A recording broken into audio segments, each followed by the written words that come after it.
Você vai ouvir agora Evangelho e Vida, um programa que trata das máximas morais do Cristo à luz do pensamento espírita.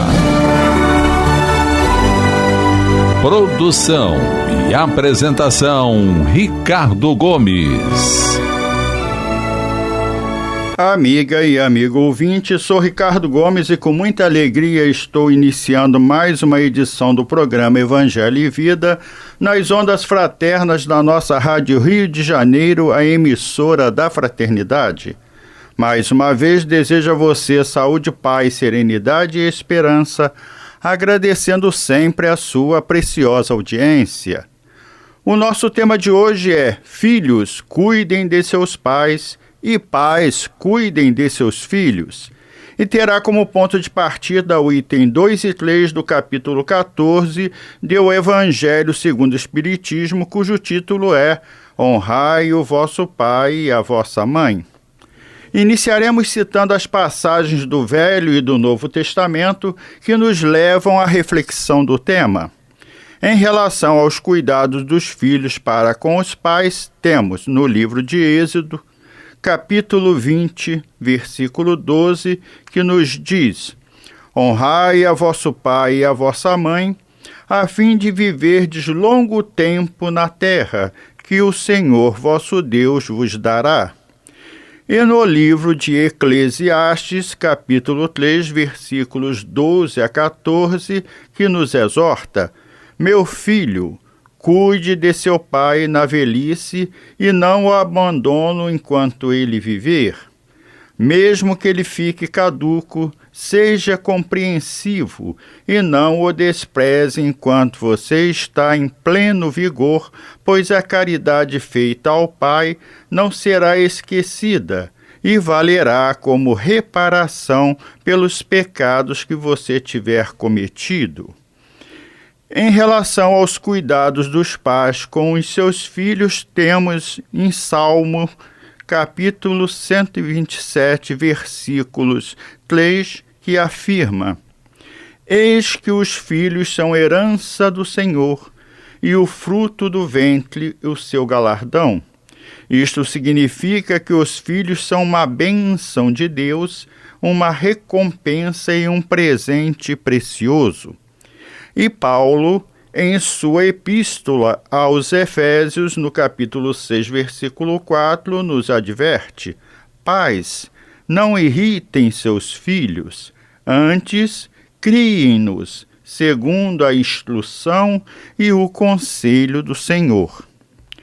O tema Filhos cuidem de seus pais e pais cuidem de seus filhos enfatiza a importância da reciprocidade nos laços familiares, destacando a necessidade dos filhos, especialmente os adultos, de amparar e auxiliar seus pais na velhice, em casos de doenças ou dificuldades financeiras, conforme previsto em leis e na tradição familiar, e dos pais cuidarem dos filhos durante a infância, adolescência, juventude, auxiliando-os com recursos, ensinamentos e experiências, preparando-os para a vida adulta e para lidar com os desafios da sociedade. Manteremos a mesma ordem, iniciando nossas reflexões com conteúdos espíritas em relação aos cuidados que os filhos devem prestar a seus pais, citando as observações de Allan Kardec, no item 3 do capítulo 14, objeto do nosso estudo, que nos diz: O mandamento honrai o vosso pai e a vossa mãe é um corolário da lei geral de caridade e do amor ao próximo, visto que não pode amar o seu próximo aquele que não ama a seu pai e a sua mãe. Mas o termo honrai encerra um dever a mais para com eles, a piedade filial. Quis Deus mostrar por essa forma que ao amor se devem juntar o respeito, as atenções, a submissão e a condescendência, o que envolve a obrigação de cumprir-se para com eles, de modo ainda mais rigoroso, tudo o que a caridade ordena relativamente ao próximo em geral. Esse dever se estende naturalmente às pessoas que fazem as vezes de pai e de mãe, os quais tanto maior mérito têm, quanto menos obrigatório é para elas o devotamento. Honrar a seu pai e a sua mãe não consiste apenas em respeitá-los, é também assisti-los na necessidade, é proporcionar-lhes repouso na velhice, é cercá-los de cuidado como eles fizeram conosco na infância. Sobretudo para com os pais sem recursos é que se demonstra a verdadeira piedade filial. Não, os filhos não devem a seus pais pobres só o estritamente necessário, devem-lhes também, na medida do que puderem, os pequenos nadas supérfluos, as solicitudes, os cuidados amáveis, que são apenas o juro do que receberam, o pagamento de uma dívida sagrada. Unicamente essa é a piedade filial, grata a Deus. Buscando a abordagem O Livro dos Espíritos, encontramos, prezados ouvintes, a questão 681. Pergunta: a lei da natureza impõe aos filhos a obrigação de trabalharem para seus pais? E a resposta dos Espíritos: certamente, do mesmo modo que os filhos têm que trabalhar para os pais têm que trabalhar para seus filhos, foi por isso que Deus fez do amor filial e do amor paterno um sentimento natural. Foi para que, por essa afeição recíproca, os membros de uma família se sentissem impelidos a ajudarem-se mutuamente, o que, aliás, com muita frequência se esquece a vossa sociedade atual. Falando ainda deste mesmo assunto, vamos recorrer às considerações de Joana de Ângeles em seu livro Constelação Familiar, psicografado pelo saudoso Divaldo Franco, que nos diz: as diversas experiências, mediante os vínculos consanguíneos inicialmente até espraiar-se na identificação afetiva, na condição de pessoas não vinculadas biologicamente, que se unem para a organização doméstica, irão organizar a célula básica da vida social, que é sempre a família, cada vez mais feliz conforme os resultados das contínuas ligações afetivas. Assim considerando, os filhos devem aos pais, mesmo quando estes não conseguem desincumbir-se de maneira feliz do compromisso abraçado, gratidão e respeito pela oportunidade abençoada do renascimento no corpo físico, no lar de que necessitam para evoluir. E continua a benfeitora espiritual: ser filho é uma oportunidade de aprendizagem para tornar-se genitor. Não sabendo conduzir-se na condição de submissão e obediência, dificilmente saberá orientar e fazer-se compreender. Enquanto os pais têm graves responsabilidades para com a prole, que não podem ser desconsideradas, aos filhos cumpre exercitar os deveres do afeto e do trabalho para o próprio desenvolvimento, assim como a preparação para o futuro, quando deverão proteger os pais idosos ou enfermos, quer deles necessitem ou não. Os filhos de agora serão os genitores de amanhã, cabendo à reencarnação propiciar-lhes o futuro de acordo com a sementeira do presente. Graças, portanto, ao mecanismo sábio das reencarnações, alteram-se as paisagens afetivas nos relacionamentos no lar, desenvolvendo a real fraternidade que deverá viger em todos os segmentos da sociedade. Amar desse modo, respeitando os pais, mesmo quando aparentemente não o mereçam, é impositivo da lei divina no processo da evolução do espírito, que os filhos não devem desconsiderar, porquanto a oportunidade do renascimento constitui verdadeira bênção de vida em favor da felicidade.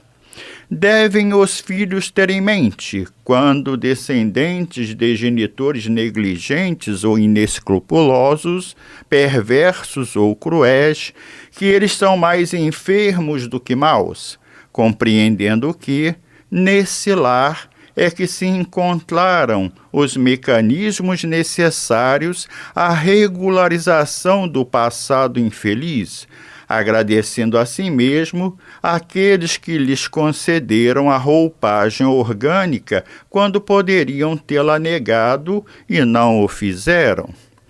E acrescentando as considerações do codificador no citado item 3 do capítulo 14 do Evangelho segundo o Espiritismo, quando afirma: alguns pais, é certo, descuram de seus deveres e não são para os filhos o que deviam ser, mas a Deus é que compete puni-los e não a seus filhos.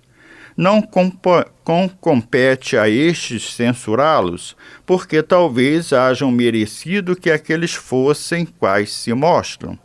Se a lei da caridade manda que se pague o mal com o bem, se seja indulgente para as imperfeições de outrem, se não diga mal do próximo, se lhe esqueçam e perdoem os agravos, se ame até os inimigos, quão maiores não hão de ser essas obrigações em se tratando de filhos para com os pais.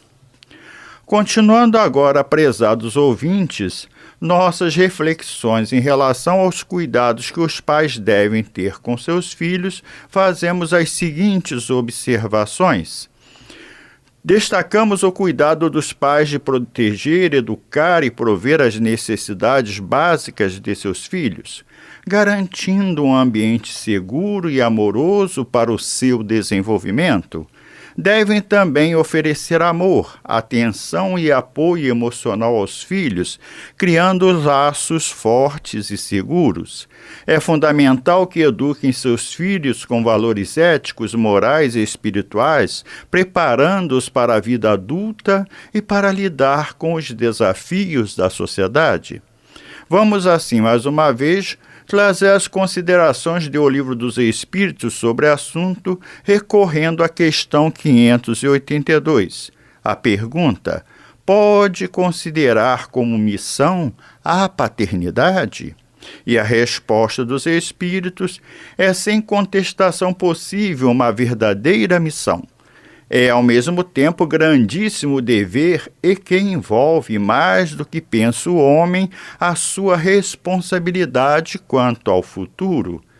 Deus colocou o filho sob a tutela dos pais, a fim de que estes o dirijam pela senda do bem, e lhes facilitou a tarefa, dando àquele uma organização débil e delicada que o torna propício a todas as impressões. Muitos há, no entanto, que mais cuidam de aprumar as árvores do seu jardim e de fazê-las dar bons frutos em abundância do que de formar o caráter de seu filho. Se este vier a sucumbir por culpa deles, suportarão os desgostos resultantes dessa queda e partilharão dos sofrimentos dos filhos na vida futura, por não terem feito o que lhes estava ao alcance para que ele avançasse na estrada do bem. E comenta o Espírito Santo Agostinho no item 9 do capítulo 14 do Evangelho, objeto de nosso estudo. Quando os pais hão feito tudo o que devem pelo adiantamento moral de seus filhos, se não alcançam êxito, não têm que se inculpar a si mesmos e podem conservar tranquila a consciência. A amargura muito natural que então lhes advém da improdutividade de seus esforços, Deus reserva grande e imensa consolação, na certeza de que se trata apenas de um retardamento, que concedido lhes será concluir na outra existência a obra agora começada, e um dia o filho ingrato os recompensará com seu amor.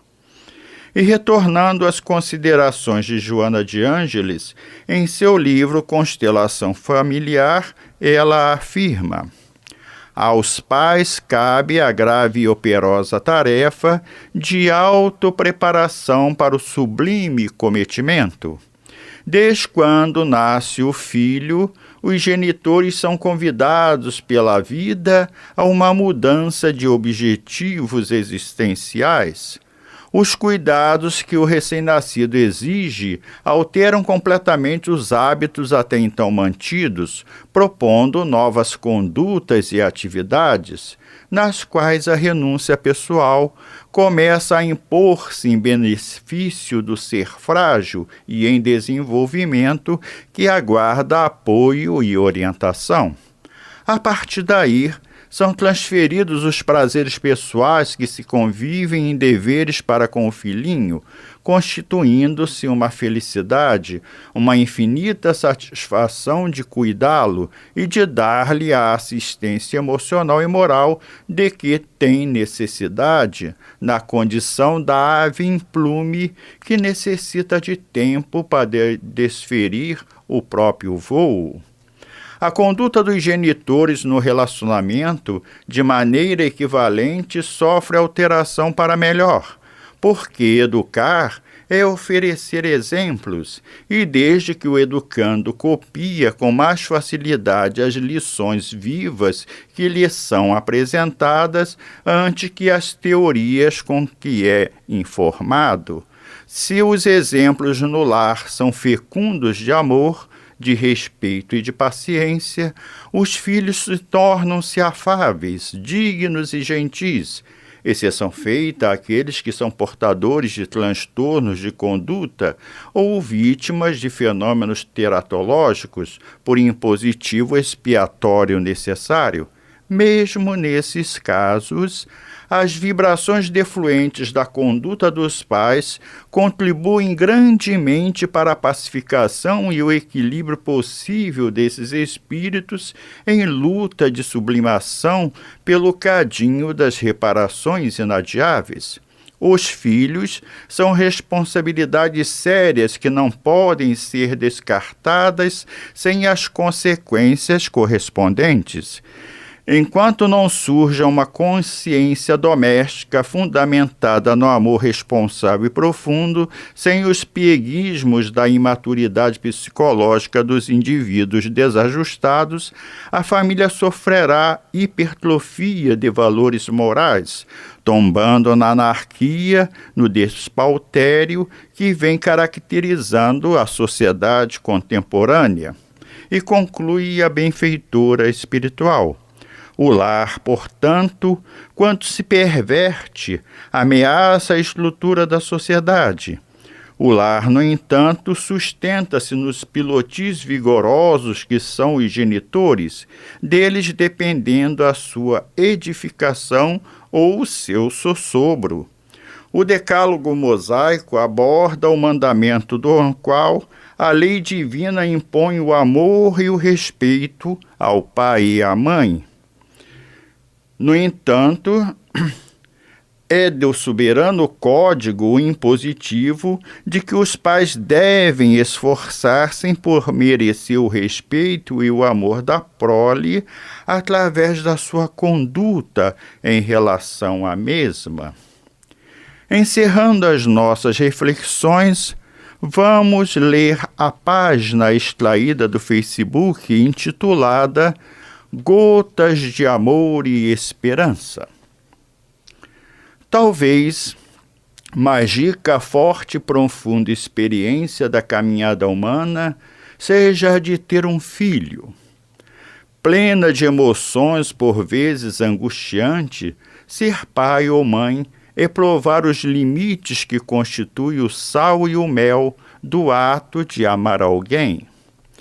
Quando nascem os filhos, comovem por sua fragilidade, seus imensos olhos e sua inocência e graça.